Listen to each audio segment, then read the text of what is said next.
Hello everybody and welcome to the channel, Out of Ammo, Out of Time. I'm your host, Krabby Terror 8. And here we are with episode 18 of the Investigator games. Yes, I can't believe we're up to episode 18 and well into the Forgotten Age Investigators, and this week Ursula Downs will be stepping up to the plate to see how she does in the Investigator games in the Gathering scenario. Now, for those of you who aren't familiar with what the Investigator games are or what this series is about, it's a little bit like the Hunger Games. So what happens is starting with this scenario, the Gathering, we're putting each investigator from Arkham Horror, the card game, through the Gathering, see how they go, see how well they do. They'll get so many victory points along the way, and then we convert those into experience points. And then we take those experience points, we put them into a league table and see how the investigators go from top to bottom. So here is the league table so far. Pretty interesting because we can see Leo Anderson actually did manage to get to the top of the table along with Akachi and Safina, so they all have 7 experience points. The only thing that separates the three of them is how quickly they managed to achieve that. So these 3 investigators not only defeated the Ghoul Priest, they got investigated all of the room, the attic and the cellar and the study. And they were also lucky enough to draw a ghoul, which gave them an additional victory point and defeated that ghoul. So that's why they're on the 7 experience points. The difference is Safina did that in 11 turns. Leo took 14. He was a little bit slower. So that's really all that separates them, and they're top of the table. Then we have a significant number of investigators who did defeat the Ghoul Priest and investigated but didn't get the opportunity to defeat an additional ghoul with a victory point, so they're on the 6 experience points. Ashcan Pete doing that the fastest, so we can see at the moment that Ashcan Pete is 4th on the table, who managed to do all of that in 8 turns, and that's why it's in red, because that is the fastest.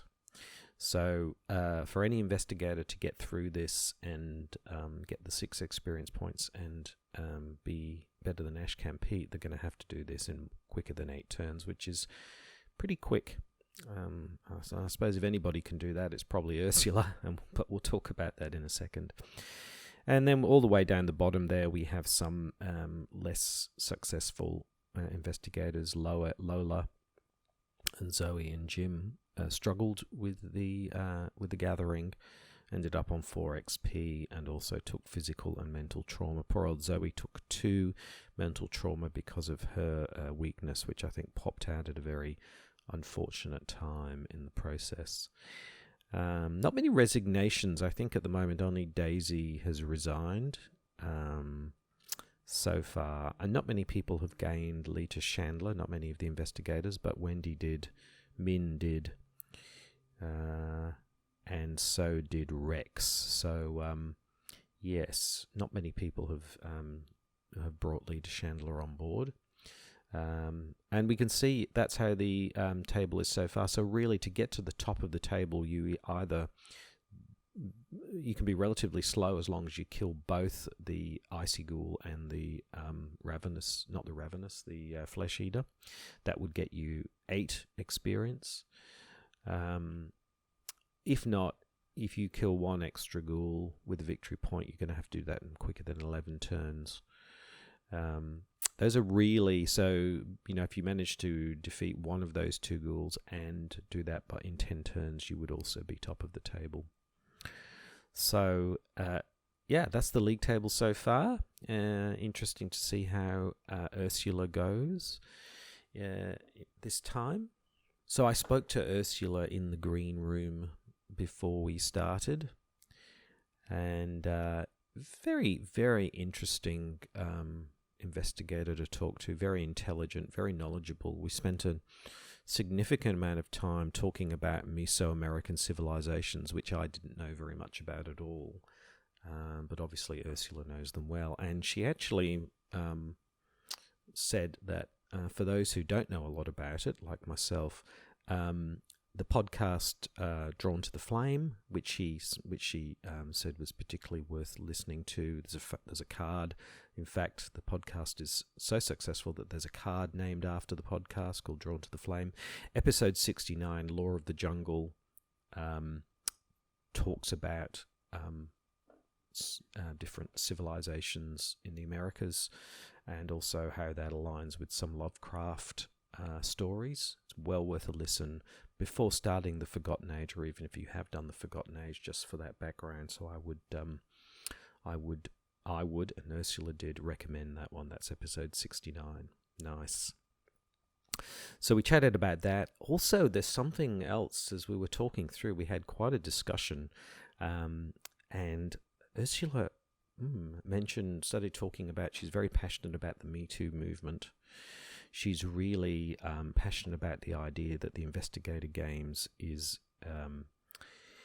not only competitive, but it's also inclusive for all investigators.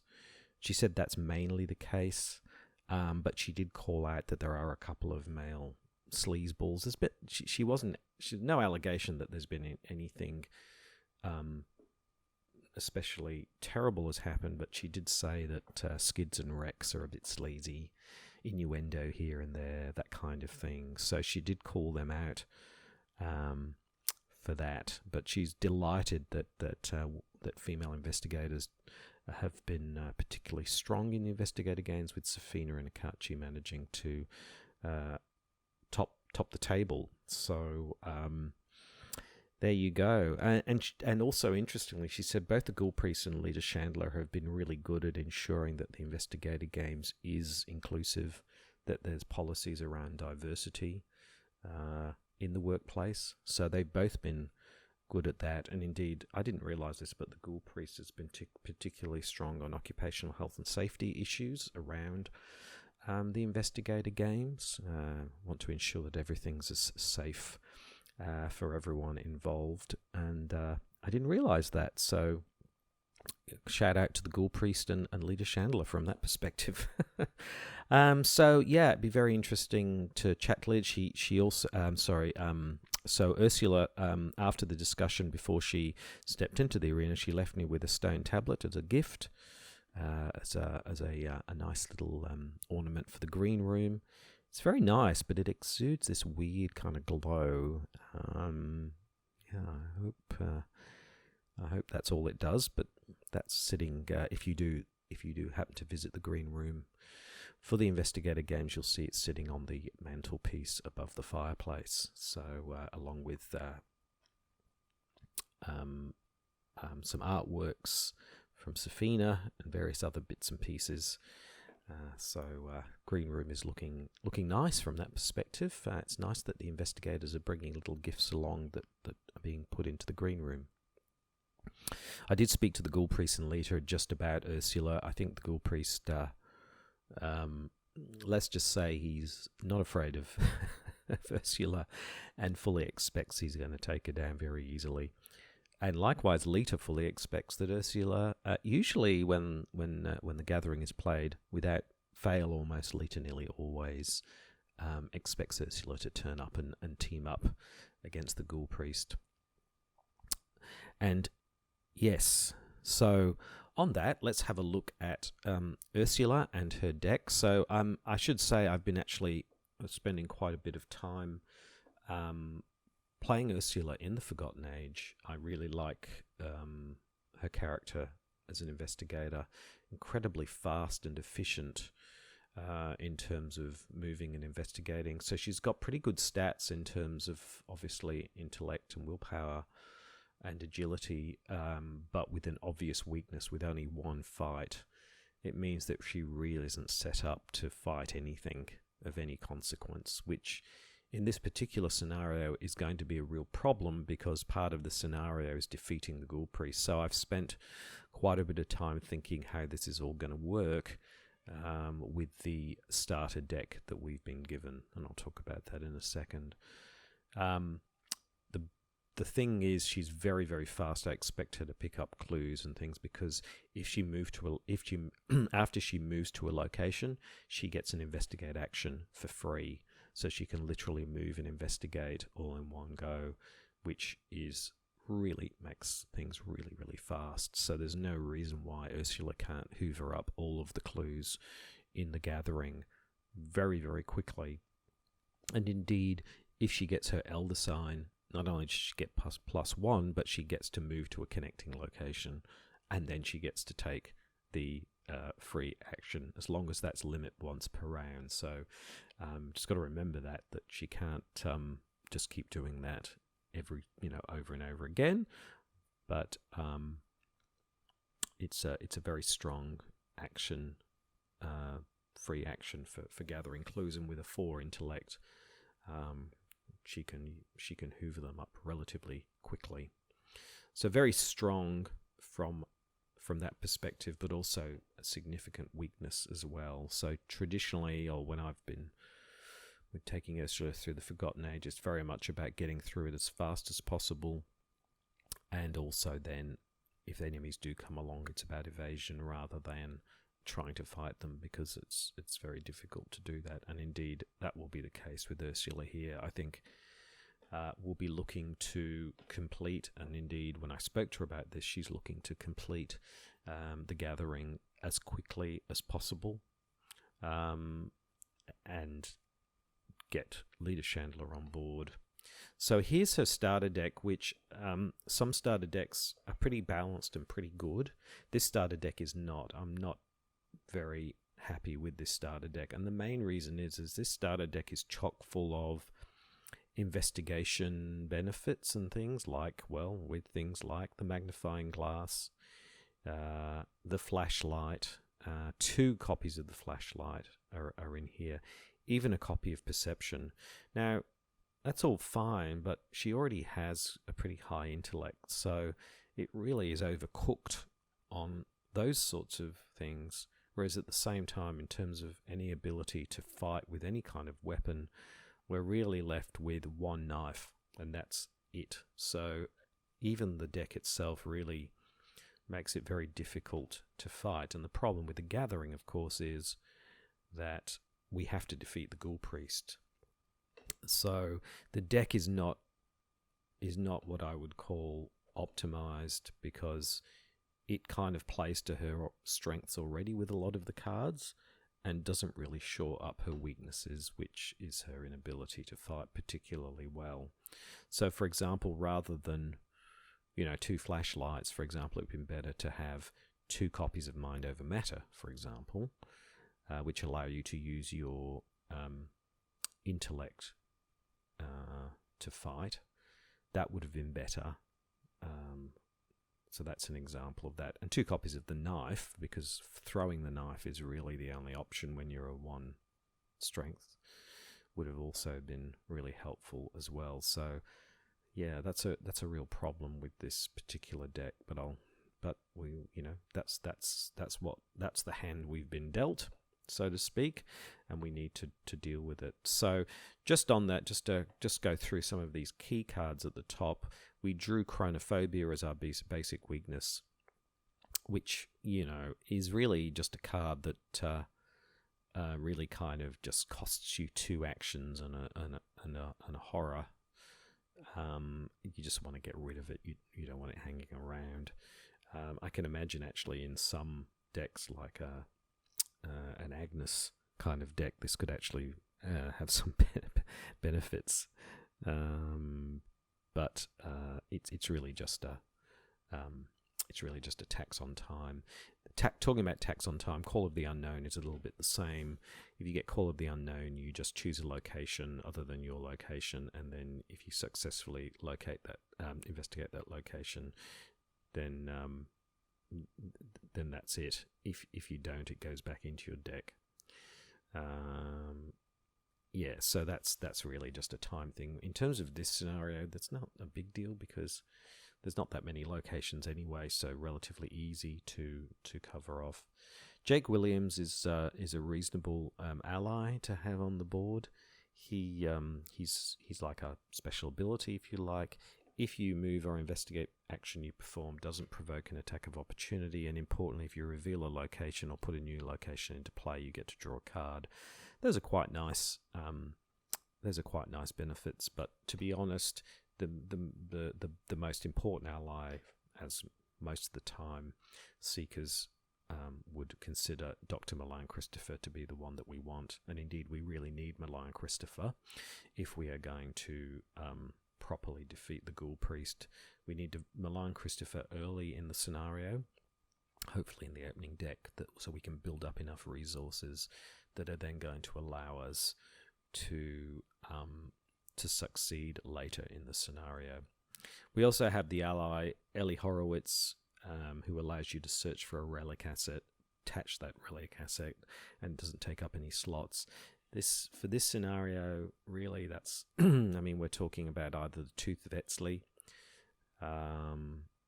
or the Chthonian Stone, which could be of great benefit here because it allows us to seal certain tokens, which would improve our ability to succeed in this way.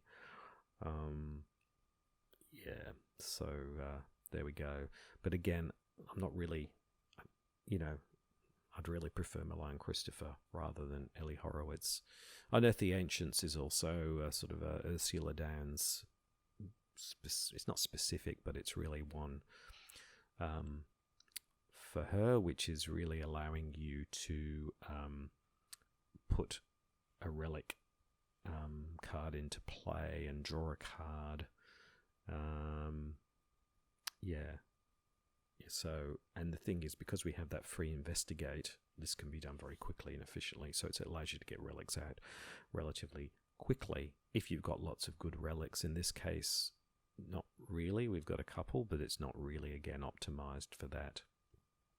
These two cards are going to be critical if we're going to defeat the Ghoul Priest. First of all, Mind Over Matter. We've only got one of them. So we can't defeat the Ghoul Priest without this card, because it allows us essentially to fight for 4 rather than 1. So because we can use our intellect instead. If we've got Malign Christopher on board, that would then be a 5. But that's helpful from that perspective, but it's not helpful from the perspective that if we only do 1 point of damage, then we would only do 3 points of damage in a given turn, and we actually need to do 2 points of damage in a turn, which means we need Lita Chandler to be able to allow us to do the extra damage. So if we're going to defeat the Ghoul Priest, we're going to need Lita Chandler, which we should be able to get her on board relatively easily. We're going to need Mind Over Matter, and we're going to have 1 go with Mind Over Matter in our turn. And the other card we're going to need is Hyper Awareness, because that allows us to spend resources and boost our intellect skill high enough that we are almost assured of successfully fighting the Ghoul Priest. So this is going to be very situational, where it's really going to come down to whether we can get the right cards into play. So like I said, if we're going to actually succeed in the gathering, as far as I can see, we have to do the following things really need to happen. Ideally, we get Malign Christopher early in the piece, which allows us to get additional resources. We then get Hyper Awareness onto the table, and then we can use those additional resources to then fire up our intellect ability. And then we need Mind Over Matter with Lita Chandler so that we can then do the 5 points of damage that's required to the Ghoul Priest. So all of those things have to happen. If we can get those now, ideally it'd be great to kind of seal away some nasty symbols, but that's not essential. The most essential things are getting Malign Christopher out early, getting Mind Over Matter, getting Hyper Awareness. If those things don't happen, then it's going to be much more difficult. The knife could be also a helpful backup, that if for whatever reason we can throw it, and if we have Leader Chandler, that would give us +3, which would give us a 4 fight. So if we really, and then if we had something like an Unexpected Courage, we could possibly also do that, because that would also work in a pinch. But that's not sustainable, because that's discarding the knife, so that's a one-off. But if it did work, it would certainly do 3 points of damage, which would also be helpful as well. But you can see this is all highly situational, highly dependent on us getting the right cards. So if we can get the clues fast with Milan Christopher, get to the hallway and have Mind Over Matter and Hyper Awareness there, then there's no reason why we can't finish this before turn 8. But it is going to be highly dependent. Otherwise, we're going to be card drawing, and we're going to be resource drawing to try to get those cards in place, because without those, there is no way that we're going to defeat the Ghoul Priest, and we'll have to resign. So the other alternative is we get Leader Chandler for future scenarios, and Ursula just accepts the fact that she has to resign rather than defeat the Ghoul Priest. So that better than taking some kind of trauma and not really finishing in a successful way. But whichever way you cut it, it's going to be a challenging scenario for Ursula. Now, once she's gotten some experience points and we can rejig her deck a little bit, then we can make some improvements to it. But that's what we have at the moment. So there we go. There's that's the challenge that we have in this particular case in the investigator game. So I think it's time for us to see how we go. I'm really hoping Ursula does well. So we'll close and shuffle up the deck. There we go, and we're already set out here to begin. So here we are. Let's read out the scenario and then we can get going. So, Agenda 1A, what's going on? It's late at night and you're holed up in your study researching the bloody disappearances that have been taking place in the region. A few hours into your research, you hear a sound of strange chanting coming from your parlour down the hall. At the same time, you hear dirt churning as if someone were digging beneath the floor. And trapped. As you leap to investigate, and indeed with a 4 agility, we leap so hard our head nearly hits the ceiling. As we leap to investigate, the door to your study vanishes before your eyes, leaving behind only solid wall. You're trapped inside your study until you can find another way out. So there we are. We're here at the beginning of the investigator games. Ursula steps into the study. The crowd goes wild. She waves to the crowd. And we're ready to roll. Everything's set out as per usual. Of course, these wouldn't normally be set out at the beginning of the scenario, but just for speed, we've got them all there. But we're here in the study with our 3 actions, 2 clues. Here we are with our 5 resources, and Ursula's ready to roll. The only thing we need to do now is just draw our hand. I'll just shuffle up the deck again, and let's see how we go. This is always my favourite bit, where we draw the cards to see what's our opening hand. Now, I think I already said before, if nothing else, we need Milan Christopher in our opening hand, ideally, because we need those extra resources. So if we can get Milan Christopher in the opening hand, that's the key thing. The other key things to get are, if we can get Mind Over Matter and or Hyper Awareness in our opening hand, that's also going to be good, because we're going to need those cards, not straight away, but later on. Those are the main things we need, because in terms of investigating and things like that, our basic skills are pretty good, so it's less about needing cards for that.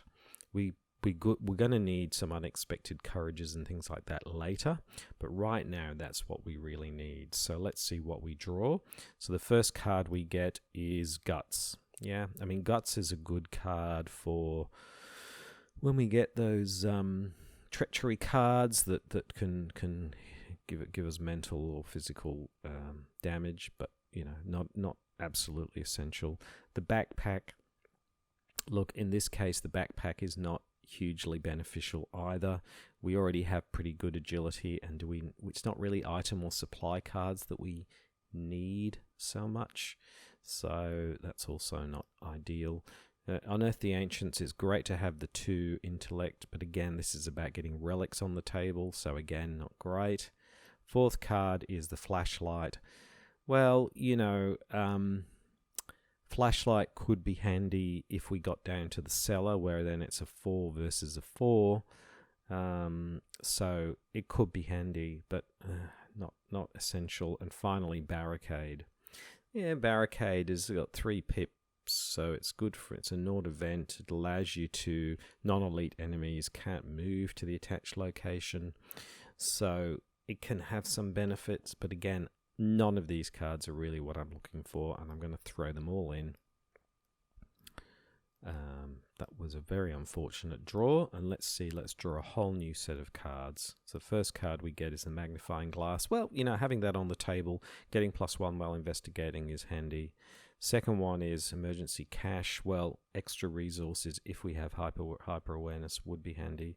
Third is Perception. Well, yeah, I mean, the main thing is here is that that's going to allow us to draw a card because we'll need certain cards. Fourth is Manual Dexterity, which I don't know that we really need at the beginning. And the fifth is the Flashlight. Oh dear, oh dear, oh dear, oh dear. I'll put these back in. I'll shuffle this up. So basically, out of the first 10 cards we drew, we haven't gotten any of the cards that we need. So that's not a fantastic start for Ursula, I'm afraid. But that's all right, because we'll push forward and we've still got a few more cards to draw. If we use Manual Dexterity or Perception, that also will allow us to draw extra cards. We can get more resources onto the table for when we get Manual Dexterity, or if we get Hyper Awareness. So yeah, it's all right, but it's not, you know, the greatest draw in the world, but we will work with what we've been given. Okay, so let's start in the investigator games, and so we'll start off. First action, I think we pay a resource. Why not bring out the good old Magnifying Glass?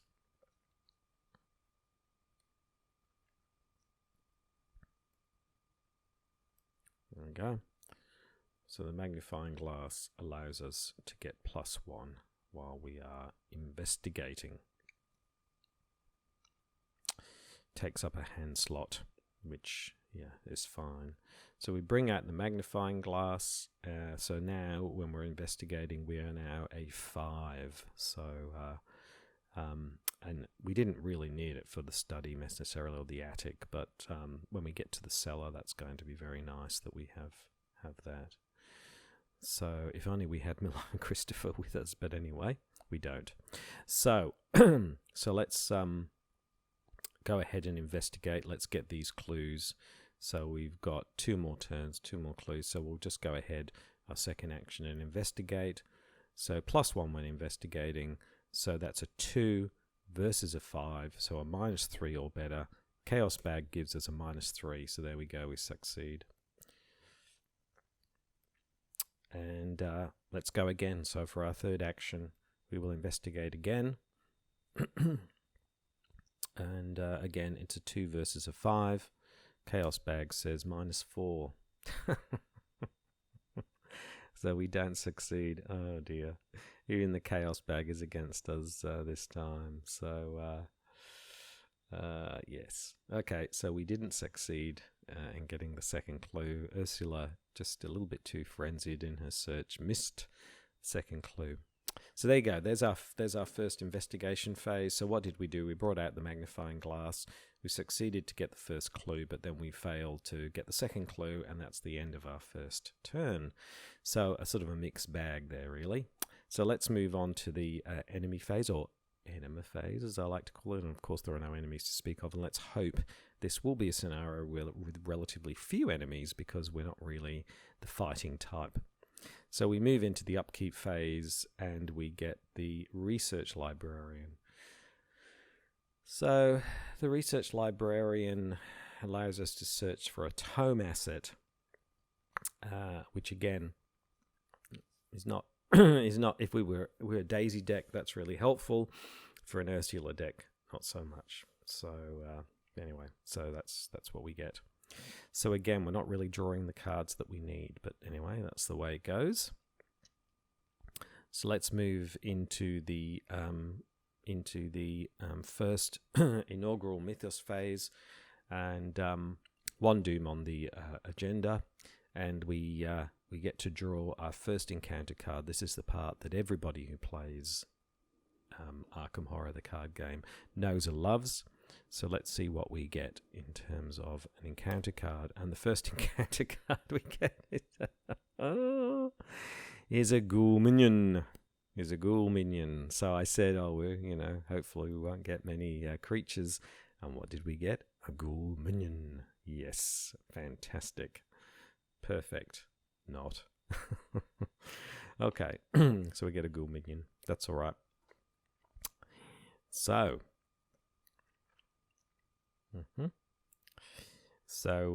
that's the Ghoul minion, which we'll be able to easily evade the Ghoul minion. So we're into our investigation phase again. We put 3 actions on Ursula. So I think the main thing to do here is to evade the Ghoul minion and get this final clue, and then when we spend the requisite clues next time, the Ghoul minion will cease to exist. So we don't need to worry too much about that. We've just got to evade the Ghoul minion in the short term. And we're a 4, Ghoul minions are 2, so all we need to do is get a -2 or better. So I don't want to commit manual dexterity unless I have to, because we might need that for the Ghoul Priest down the track. So let's just see how we go with a -2 or better. So we are a 4, Ghoul minions are 2. So our first action is to evade the Ghoul minion. Chaos Bag says Elder Sign. Well, first of all, yep, the Ghoul minion is evaded. Oh, where's she gone? Ah! So with an Elder Sign, that's +1.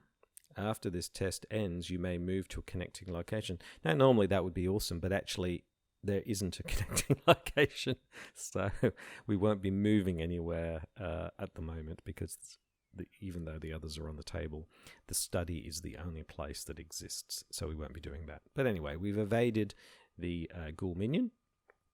So the second action will be, of course, to investigate the study again.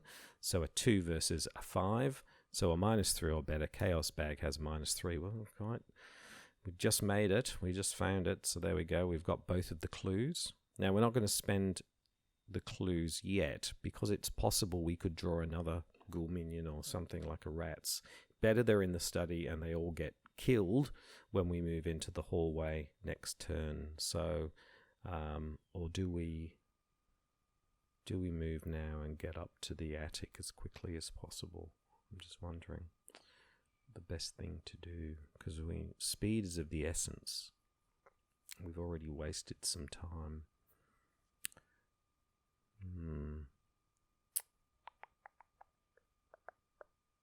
We're pretty good at evasion anyway, so I think speed is of the essence if we're going to do reasonably well, because this is not like just playing usual scenarios. This is the investigator game, so the quicker we do things, the better we're going to be on that table.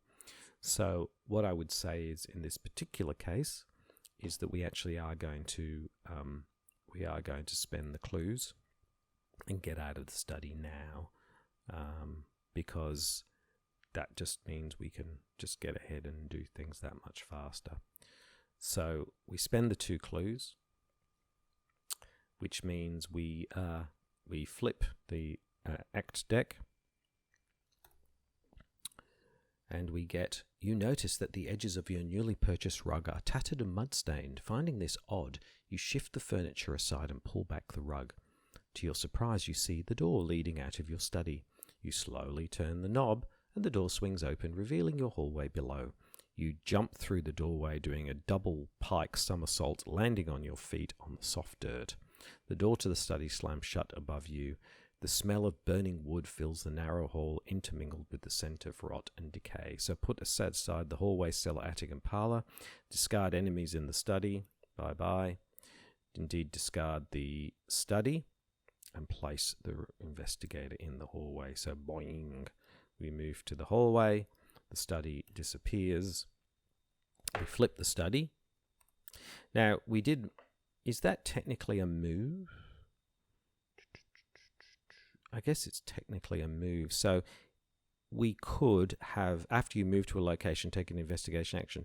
Well, we could, but you know, fortunately or unfortunately, there are no clues in the hallway, so there's no point taking an investigation action for moving there. So, yes. However, having said that, now that we're in the hallway, we can spend our third action. We can move up to the attic. La-di-da-di-da. We can flip the attic. Boing. We can put on 2 clues. 1, 2.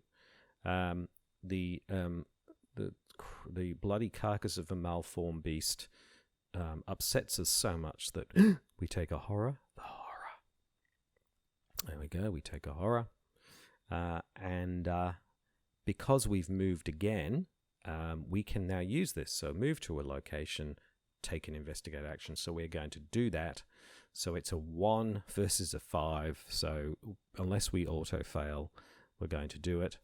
And we get a -2. This is what I like about Ursula, is how quickly we can get clues. So we've literally gone from the study with 1 clue, and we're up in the attic, and we've already got the first clue there already. So by the end of turn 2, we're well on the way. So very, very fast from that perspective.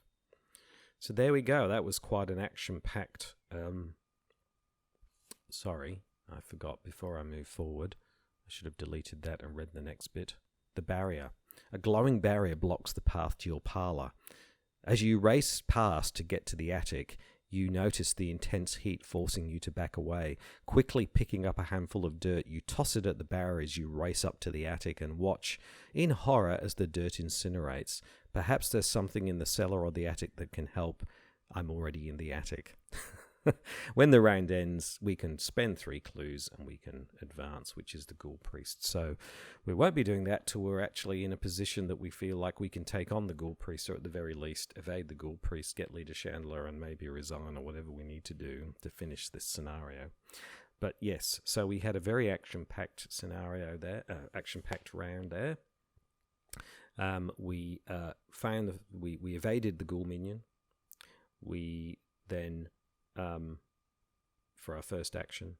Our second action, we investigated and successfully did that, threw in those clues, moved to the hallway, and then used our third action to move to the attic, and then got a free investigate. So, wow, super fast. So there we go. That was a successful, speedy, action-packed phase for us.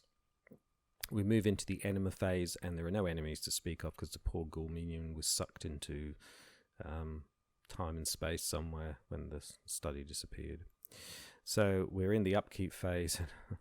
We get the barrier. So again, we're not getting the cards we need. Yeah, you can attach it to a location, and non-elite enemies can't move into the attached location, which in some scenarios could be handy. Not in so much in this scenario. So there we go. Okay, and just a quick glass of water. Things are moving so fast. Let's move into the Enema Phase. There are no enemas to speak of. Sorry, what am I talking about? Enema Phase. We move into the Mythos Phase. I'm all over the place. Things are moving so fast. I'm not catching up. So we move into the Mythos Phase. There are now 2 doom on the what's going on. I remember last time, I think Leo was still in the study trying to get the clues at this phase, and here we are. Ursula's already in the attic. So let's see what the encounter deck has for us, and the encounter deck has, oh, well, there you go, Ancient Evils. So that puts another doom on the what's going on, and it immediately causes it to advance. Yeah, so there, we'll take those off there and flip that. So, your house continues to change before your very eyes. The walls have decayed and the ground in many rooms has turned to dirt. It's almost as if you've been transported somewhere else entirely, although every now and again you recognize elements of your former home. Ah, there's that statue. I'd been wondering where that... And that ancient bowl. I wondered where that had gone. Ah, yes, and my book on archaeology for dummies. I wondered where that had gone. So the lead investigator must either discard a card at random from his or her hand or take 2 horror. Well, yes. It's only 1 card, and to be honest, I don't feel like any of these cards are absolutely essential, so I'm just going to discard a card at random. What do we get? Random discard. We lose the perception. Oh, yeah. You know, that's fine. That's not massive issue. I probably would have thrown it in for try and get Leader Chandler or something like that, but, you know, it's fine. I'd rather do that than rack up the horror. Okay, so Rise of the Ghouls. The floor beneath you is giving way, and you see a vast network of tunnels twisting into the darkness below. Shapes and silhouettes of strange creatures move swiftly through the tunnels, trying to find a way up. You probably don't want to be here when they do. I probably won't be, the speed at which I'm doing this. So there we go.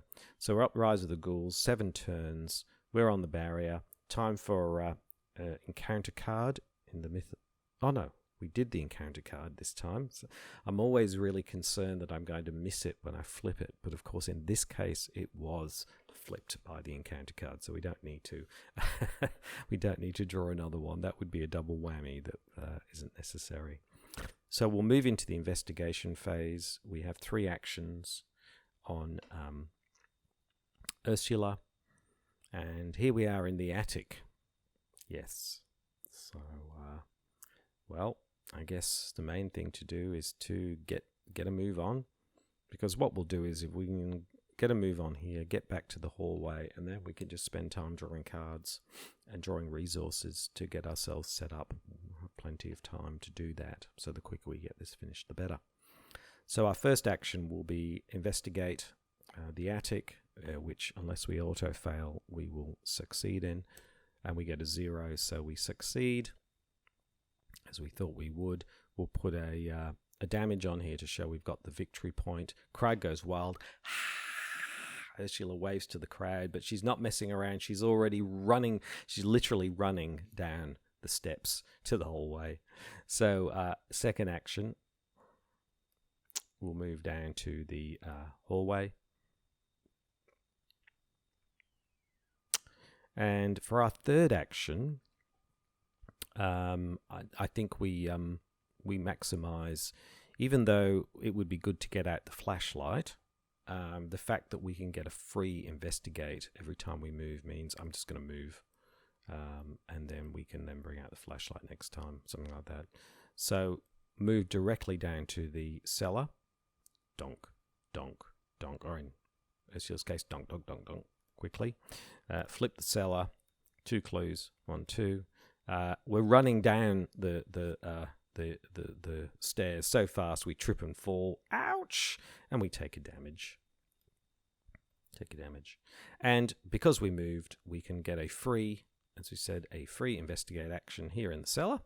So it's a 4, and we are a 5 with the magnifying glass, which is a -1 or better now.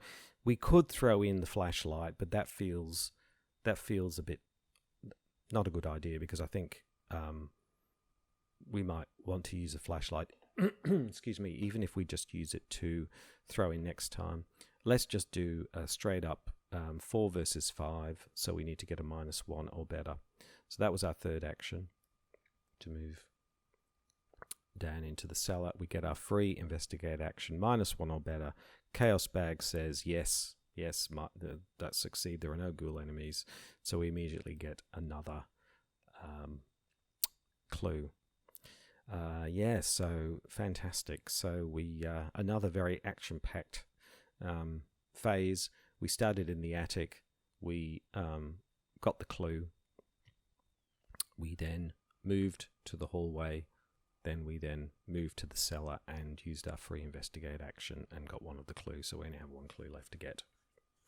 So there you go. It's just so happening super fast, as I expected. with Ursula, she's a speedster when it comes to getting the clues. So we're very much staying ahead of the game in terms of the even with the Ancient Evils.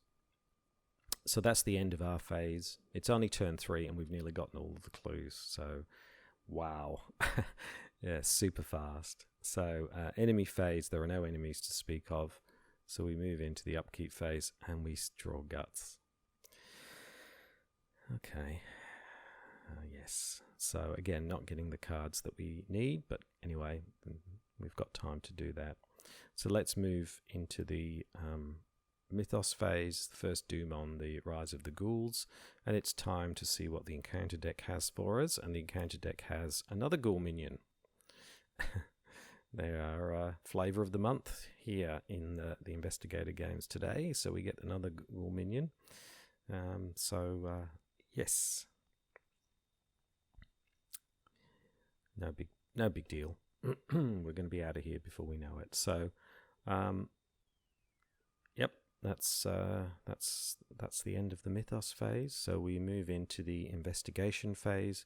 We put 3 actions onto Ursula. So first thing is to evade the Ghoul minion. Again, I could use manual dexterity, but I don't want to because I might need it. I could use the research librarian to evade, or I could use barrier, but I don't really want to waste cards. It's a 2 versus a 4, so it's a -2 or better. Maybe I should just, because I don't want to be wasting time doing multiple things. So maybe I should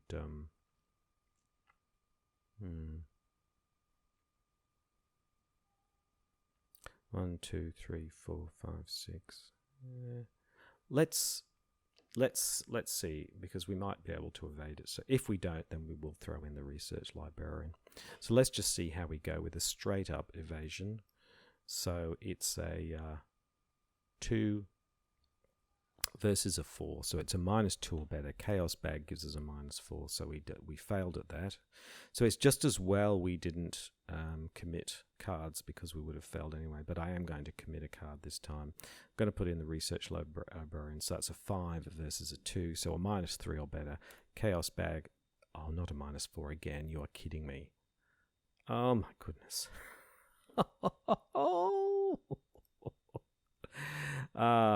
Surely I'm going to tempt fate here. That was our second turn. Let's do 4 versus 2, -2 or better. Chaos Bag has -2. What a waste of time. So we evade.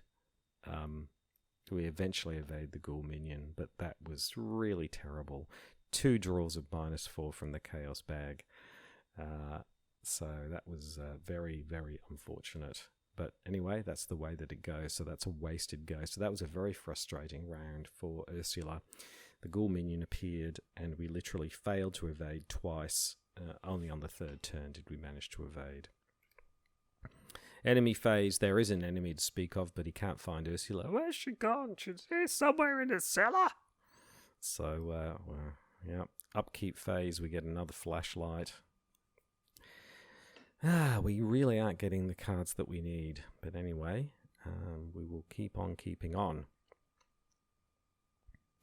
We've got plenty of resources, so we don't need Malign Christopher now. What we really need is hyper-awareness and mind over matter. Without hyper-awareness and mind over matter, at the very least mind over matter, we have no chance of defeating the Ghoul Priest. So we really need those cards.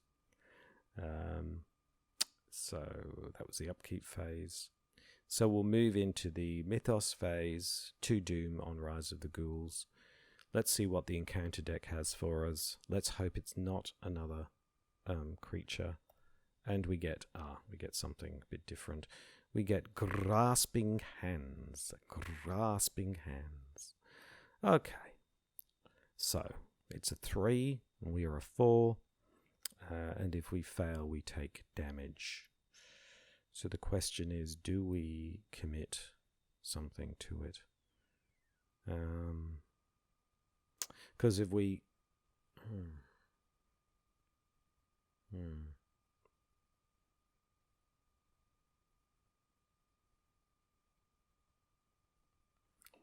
Yeah, I mean,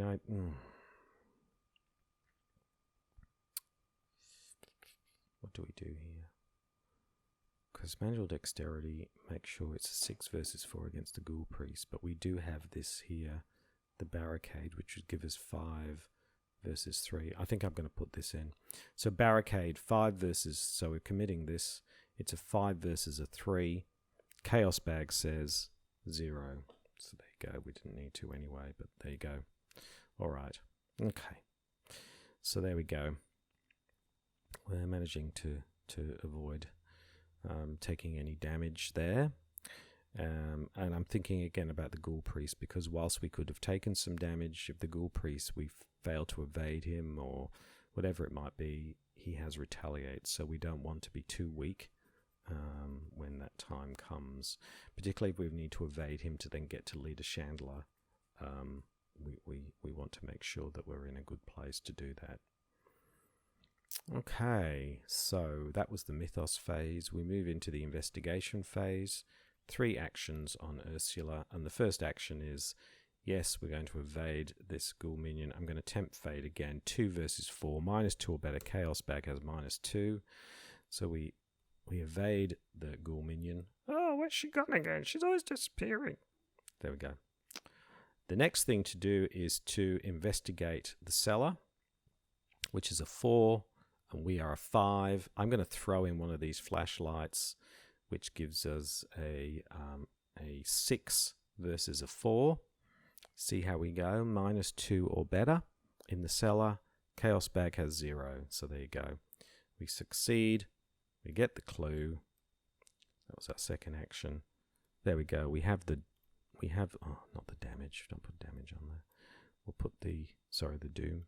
We'll put a damage on the cellar. So we now have that victory point. Crag goes wild.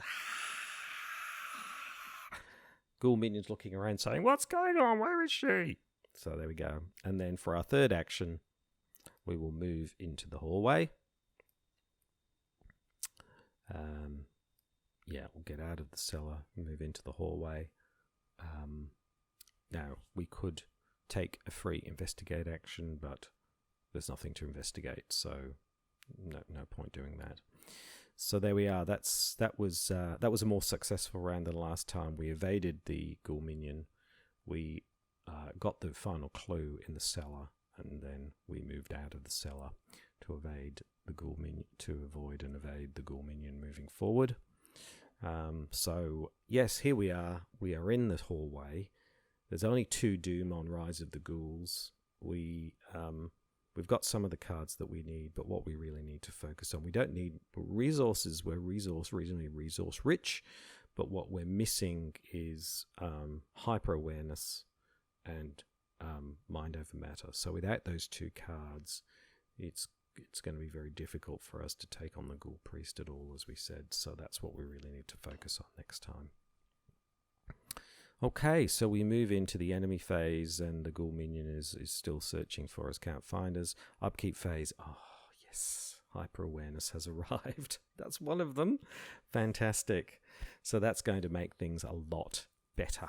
A lot better. So we can get the hyper awareness. We can even get the emergency cash out. So we've got plenty of money to then use. So cards like hyper awareness, a lot of the time, it can be really hard to use. We saw this with Leo last week, that just these sorts of cards, hyper awareness, physical training, dig deep, all of these sorts of cards, they're problematic because you need the resources. In this case, we've got plenty of resources, so it's no issue in this particular case. And that was without Malign Christopher. So imagine if we'd had Malign Christopher, we would have been just swimming in cash by now. But anyway, so that's good. That's more positive. So once we get mind over matter, we are really in a good place. But who knows, mind over matter might be at the bottom of this this deck for all I know. So yes. Okay. Okay, so that's that. Where are we? We're in the upkeep phase. So we move into the Mythos phase. So there's now 3 doom on Rise of the Ghouls. And I guess it's time for another encounter card. And the encounter card we get, whoa, is another Ancient Evils. So we add another Doom. The Doom, the agenda deck is trying to keep up with us, that's for sure. We've added 2 extra Doom to it. So it's really trying to keep up with us as much as possible. So that's the end of the Mythos phase. So let's move into the good old investigation phase. And here we are in the investigation phase. We'll put 3 actions on to Ursula. So let's just take stock of where we're at. So we've got the hyper awareness, which is great. Fantastic. That's just what we need. But we need to start drawing cards to get, hopefully, mind over matter. Because without mind over matter, we can't fight. I mean, even with Legion Chandler on board, that would give us a 2 fight, which is just not possible. So we need mind over matter. But let's get ourselves set up a little bit more. So I'm going to, for my first action, I am going to throw in emergency cash. So that's 3 resources. I know it seems like we're overkill, but I want to make sure we've got plenty of resources for what's to come. For my second action, I'm going to spend 2 and bring out hyper awareness. So there we go, we've got hyper awareness on the board. So now we can spend resources for intellect and for agility tests, should we need to. That's our second. And then our third action, we will literally just draw a card. Oh, we get the Chthonian Stone. Okay, so we can use this to reveal... we can use this to, seal a symbol. So, for example, we can seal away the tablet, which is a -2. Is probably because the -X is for ghoul enemies at your location. So that's variable. Most of the time, it's never more than -1 or maybe -2, whereas the tablet is -2 and the cultist is only -1. So I suppose that would be the one to seal away to just improve the odds in some way. But it costs 3. So the question is, and it's also got a intellect pip, so is it better keeping it for the intellect pips instead of sealing away 1 token? Don't know. Got to think about that. Anyway, that's the end of our turn. So our turn was very much about trying to get ourselves established, and I think we moved forward on that. We've got hyper awareness on the table. We've got more resources. We got emergency cash out, so we've got 10 resources, and we drew the Chthonian Stone, which would allow us to seal away a tablet if we wanted to. So let's now move into the enemy phase, and there is an enemy, but the enemy's in the cellar and it doesn't have hunter, so it's just going, what's going on? Now we do need to bear in mind though that once Rise of the Ghouls clicks over, that ghoul minion can then move to the hallway, which will be problematic, and I guess that's where the barrier can come into play. But we need to that can start to have problems, because then we may have multiple enemies that we need to evade. So we probably need to try and get the Ghoul Priest in place in the next couple of our phases. So let's keep going. In terms of the upkeep phase, we get Jake Williams, so we actually get an ally. Yeah, so this is actually this actually could be helpful, because the first move or investigate action you perform doesn't provoke an attack of opportunity. This could mean if we have Jake in play, the Ghoul Priest is there, and we just move into the parlour, it won't be an attack of opportunity. So that could be handy. After you reveal a location, well, all the locations are revealed, so that's not going to work from that perspective.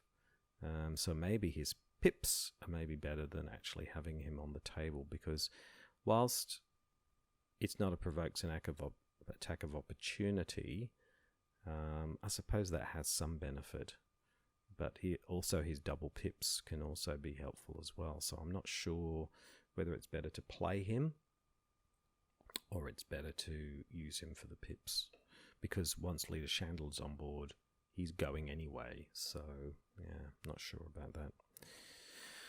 Okay, so we move into the it hasn't moved it. So we move into the Mythos Phase. There are now 5 on here, so this is progressing quite fast. Let's see what the encounter deck has to say. And the encounter, I don't believe this. Another Ghoul minion. Which is just more annoying at this stage more than anything else, because it's just, how many of these Ghoul minions are there?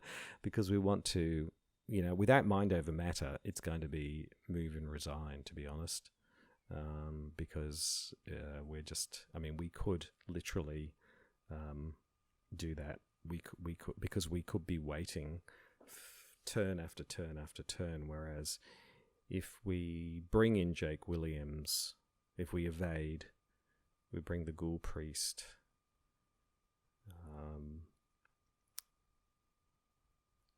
And then next turn we could move without an attack of opportunity and then resign, and then we're done. We've done that in 8 turns. But the problem is we're going to not have defeated the Ghoul Priest in the process. Yeah, it's oh dear. Okay. So we're back to investigation phase. 3 actions on Ursula. So we've got to make a decision here about what we're going to do. We're going to try to get mind over matter.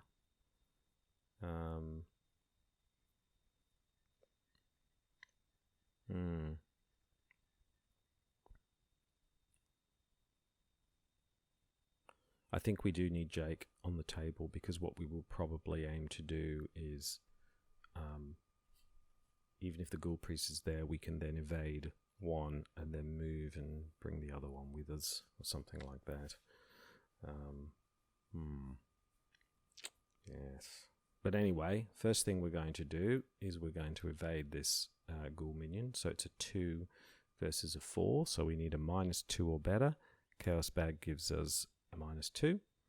If there's a Ghoul enemy at your location, take a damage. Well, we do take a damage. Ouch. But we exhaust the Ghoul minion. So the Ghoul minion is exhausted. So we've got 2 turns now. So do we draw cards or do we bring out Jake Williams? I think we need to bring out Jake Williams. 1, 2, 3. Bring out Jake Williams. Okay. And it also gives us something else to soak up damage if things are not going very well. So that's our second action. And then for our third action, I think we draw a card. And we get Unexpected Courage, which is not a bad card to get. But it's still not mind over matter. Yes. So we evaded the Ghoul minion. We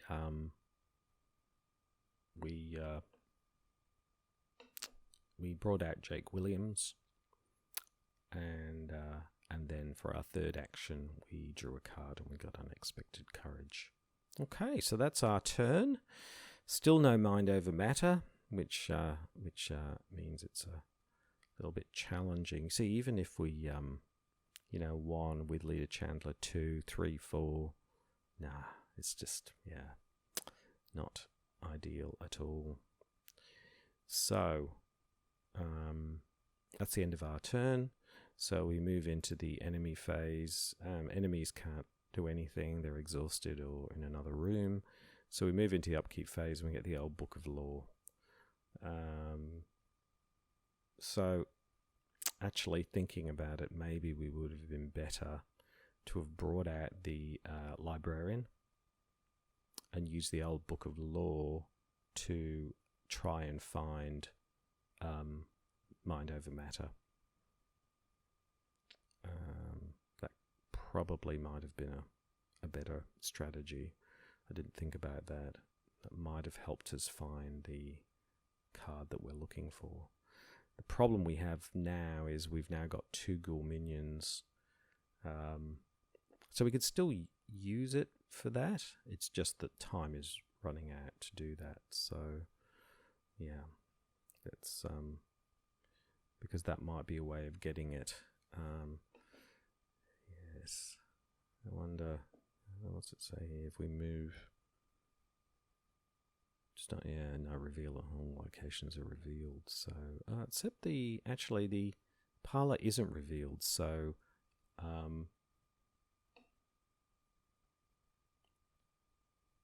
that would allow us to draw a card anyway.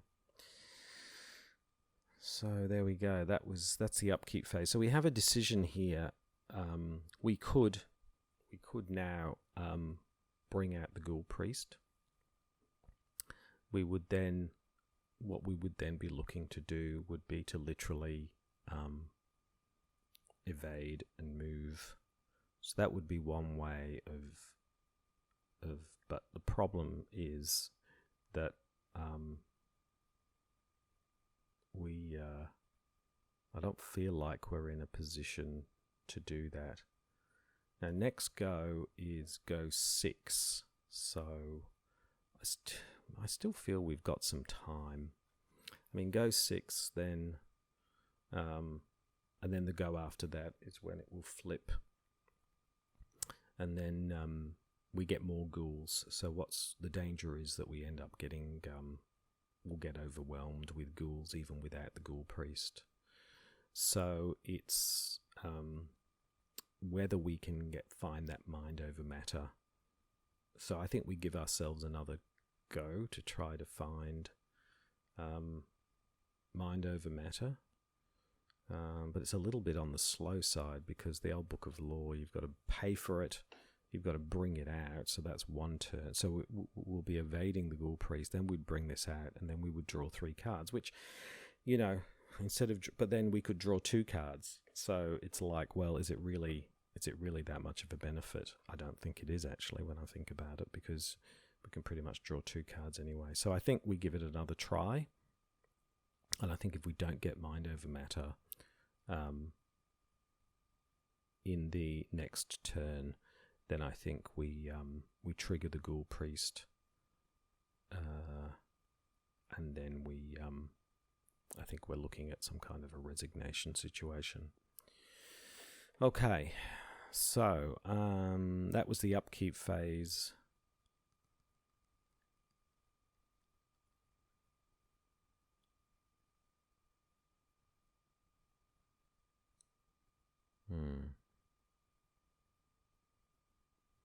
So let's move into the Mythos phase.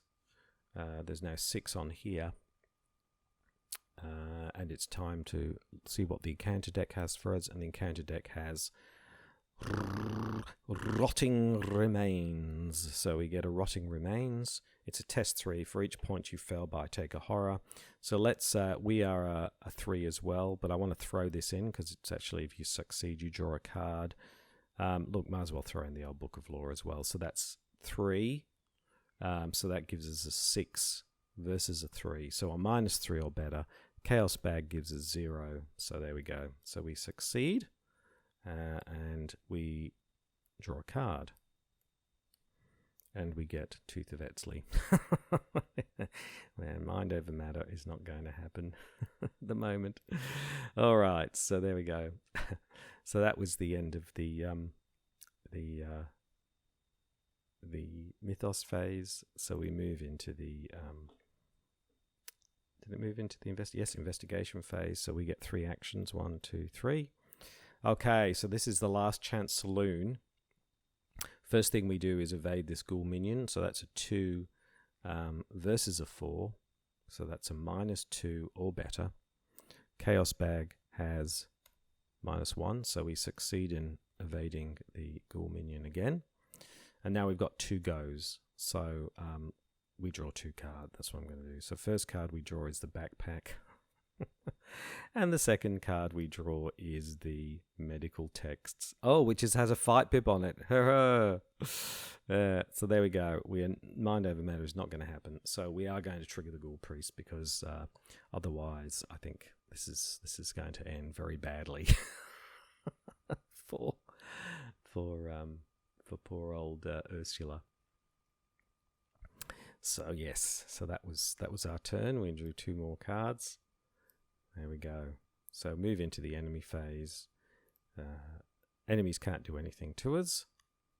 Okay, let's move into the upkeep phase, and yeah, we get a unexpected courage, which is not mind over matter, but again is a very nice card to get in these circumstances. So here we are in the upkeep phase. I think we can't wait any longer. I don't want to end up with multiple ghouls, and still waiting for mind over matter. I think we've waited long enough.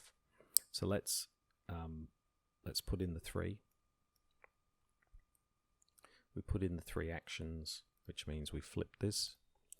So here we go. Using the barrel from the attic, you carry ice and snow from the cellar and hurl it at the barrier. The barrier sparks and shudders as it consumes the ice, then hisses and fades out of existence.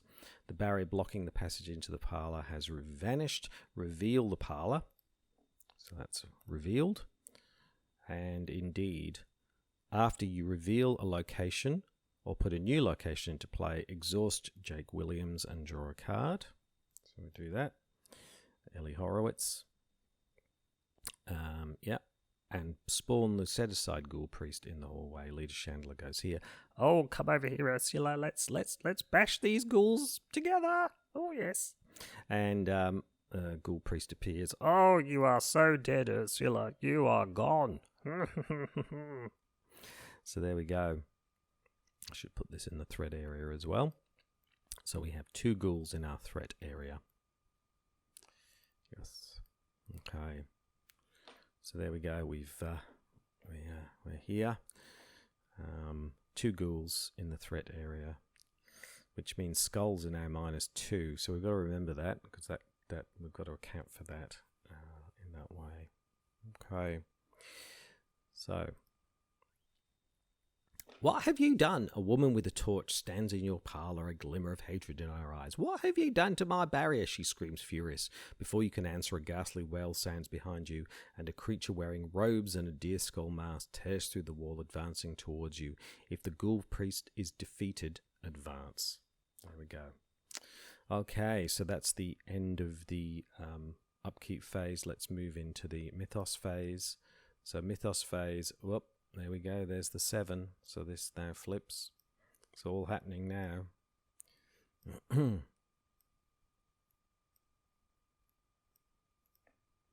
So flip this. And this says, a feral beast, roughly humanoid, with canine cast and hooves for feet, tears through the ground in front of you. Below the floor you can see vast tunnels beneath your house, and fiendish howling echoes from deep within the underground caverns. Shuffle the encounter discard pile into the encounter deck and discard cards from the top until a ghoul enemy is discarded. The lead investigator draws that enemy. Well, one of the advantages of, I suppose, avoiding ghoul enemies is the chances of drawing a ghoul minion is actually greatly reduced. So that means that, yeah, we'll just shuffle these back in, shuffle into the encounter deck. Yes, we will shuffle them into the encounter deck. We will shuffle up the encounter deck. So that means that the worst thing we can draw is the Ravenous Ghoul. But if we draw the Icy Ghoul or the other Ghoul, then it's not such a bad outcome. So let's see what we get. So no, yes, we got the Flesh Eater. So the Flesh Eater spawns in the attic. So that's not 3 ghouls on us. We've still only got 2.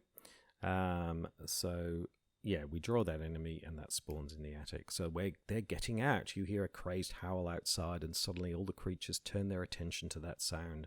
They rush to escape the house, breaking down doors and clawing at everything in their way. So at the end of the enemy phase, each unengaged ghoul enemy moves towards the parlour. So at the end of the enemy phase, the Flesh Eater will move towards the parlour. At the end of the round, place 1 doom on this agenda for each ghoul enemy in the hallway or the parlour at the end of the round. So there we go. Well, we're in the Mythos phase, so that would be the end of the round. So, yeah. So even though there's 10 turns, that could very quickly change. So there we go. That's the Mythos phase. So we move into the investigation phase. A lot happening here. We put 3 actions onto Ursula. And yes, no mind over matter. So there's no way we can fight these. Well, we could try, but it would be a fairly pointless exercise to try to fight them. So what do we do here? I think it's a resign situation. So yes. So first of all, we're going to use this ability that Jake Williams has. The first move or investigate action you perform does not provoke attacks of opportunity. So the first thing we're going to do is move to the parlor. I mean, we bring these guys along, but they don't provoke an attack of opportunity. That's the first thing we're going to do. Yes. Now the second thing we're going to do is we can resign and we can parley without provoking attacks of opportunity. So I think for the future it would be nice to have Leader Chandler. So I'm going to have one go at doing a parley test on Leader Chandler, and then we can resign. So I don't see because the other alternative would be to try and evade the Ghoul Priest. And get Leader Chandler, evade the Ghoul Priest, try and kill the Ghoul minion. Yeah, that would be the other thing we could do. So the other thing we could do is we could get Leader Chandler on board, which would give us a 2 fight. We could then 2, 3, 4. We could then we could then evade the Ghoul Priest. And oh no, it's just not going to work. Without mind over matter, it really is just not going to work. So I think the best thing to do is to get Leader Chandler and resign. And unfortunately, we always knew this was going to be a difficult scenario for Ursula to do, because I don't think.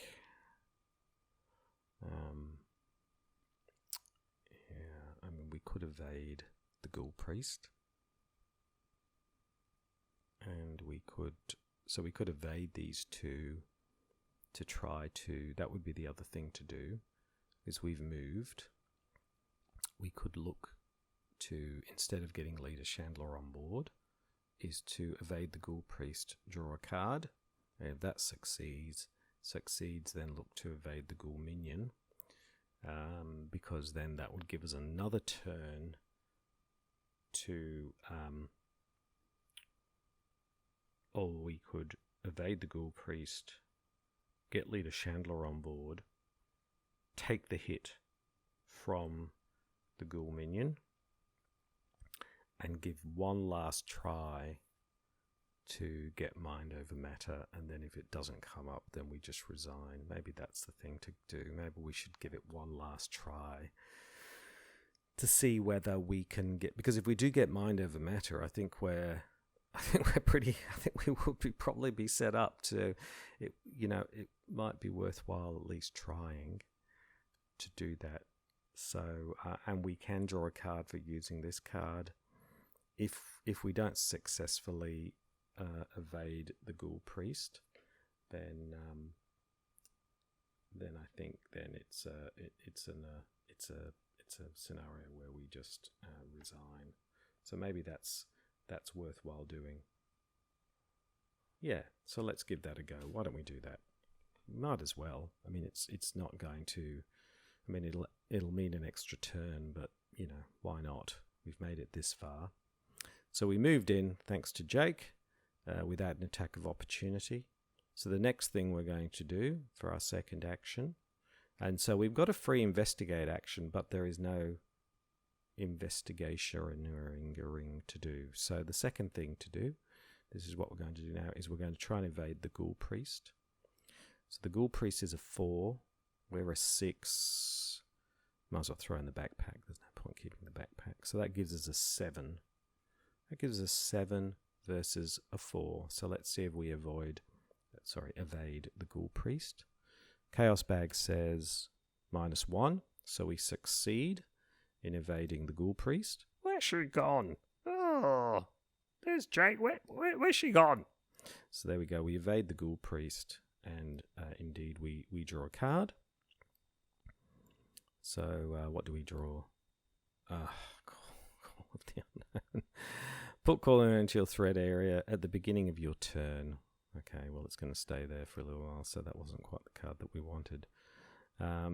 Yep. And then for our final one, we are going to parley with Leader Chandler. So it's a 4, and we are a 4. So it's 4 versus 4 on the parley front. But we can make that a 5 versus a 4. We can make it a 6 versus a 4. Now remember, there's a -2 here, so 6.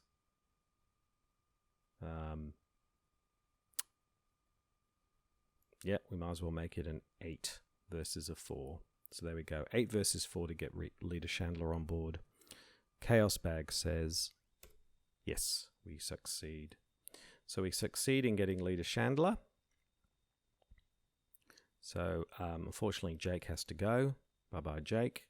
And we have Leader Chandler on board. So yeah, she gives us +1 fight, which is of not much consequence to us. But also, if we do successfully attack a monster, we do +1 damage. So there we go. That was our 3rd turn. So what did we do? We moved and didn't provoke an attack of opportunity, thanks to Jake. We then successfully evaded the Ghoul Priest, drew a card which was our weakness, Call of the Unknown. We then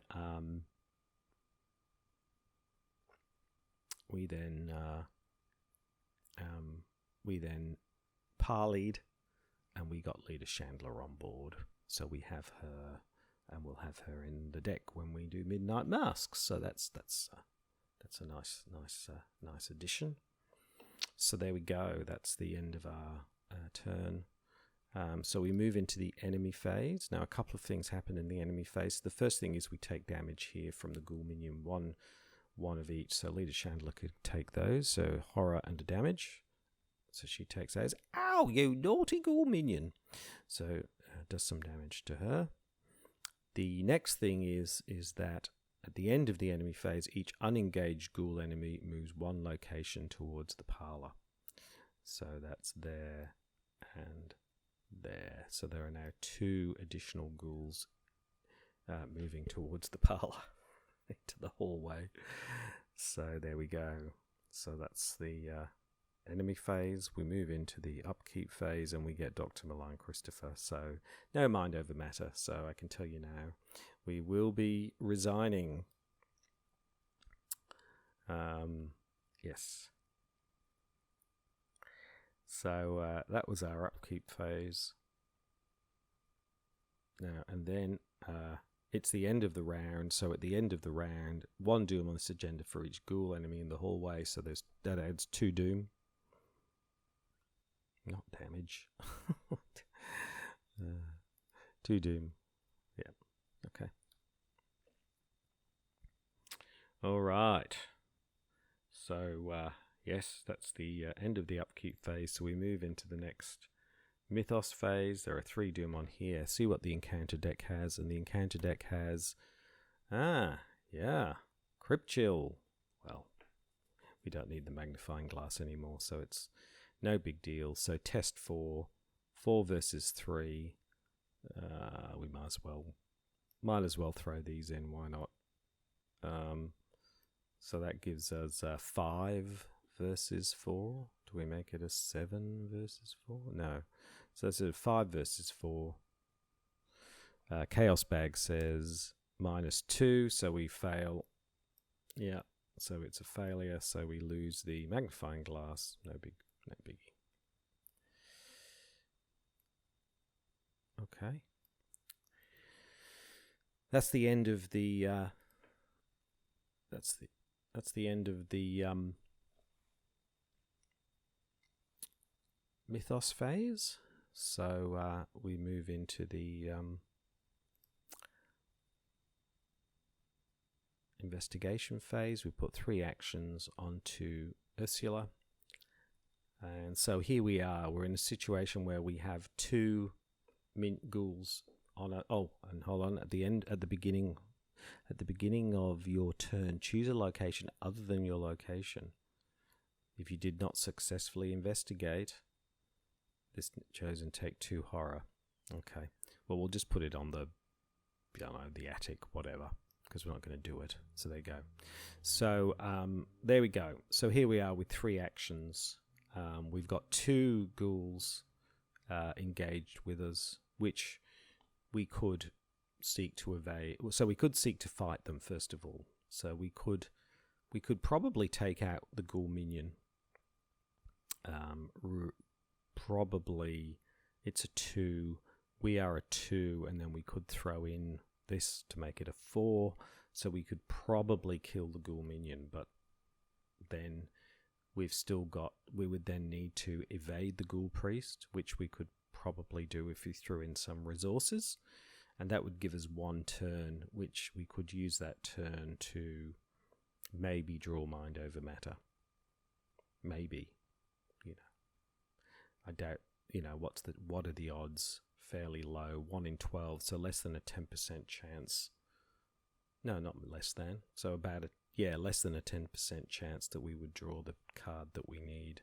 And even if, so it's like, do we hold out for another go to see whether we can draw mind over matter? It's probably unlikely to happen. So my feeling is that it's probably best that we resign. So, we resign. Too much for me, and we run out of the door. Crowd goes, and yes, that's the end of the investigator games for Ursula. Would we have drawn mind over matter? Probably not. No, we wouldn't have drawn mind over matter anyway. I don't even know where mind over matter was in this. It was right. It was a long way away. We weren't going to draw it anytime soon. So that was the right choice to make. So there we go. We resigned in turn 10. We only got 2 victory points. It was always going to be a tough call for Ursula to get to a place where she could defeat the Ghoul Priest when there was really only 1 card in the deck that really allowed her to do that relatively easily. So it was always going to be difficult to do that. So resigning was always going to be a real choice in the decision making. So, and that's the way it turned out. I'm afraid we managed to get the clues as we expected reasonably fast, and perhaps if we'd brought out the research librarian and brought the old book of lore onto the table earlier and then used that to draw 3 cards each time, it's possible we might have gotten the mind over matter.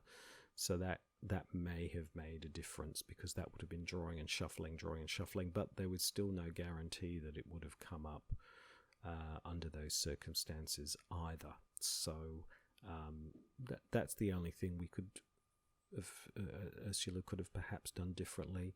It was always going to be difficult where you have a scenario where you have to defeat a monster to finish the game, when there's really relatively few cards and you need a combination of cards to be able to do that. So I think we finished reasonably okay. We take 2 horror here for this, so that's an extra 2 horror, but that's fine. Up to 3 horror. We got Leader Chandler on board, so that's the investigator games for Ursula Downs. And crowd is a little bit sad, but that's the way it goes sometimes.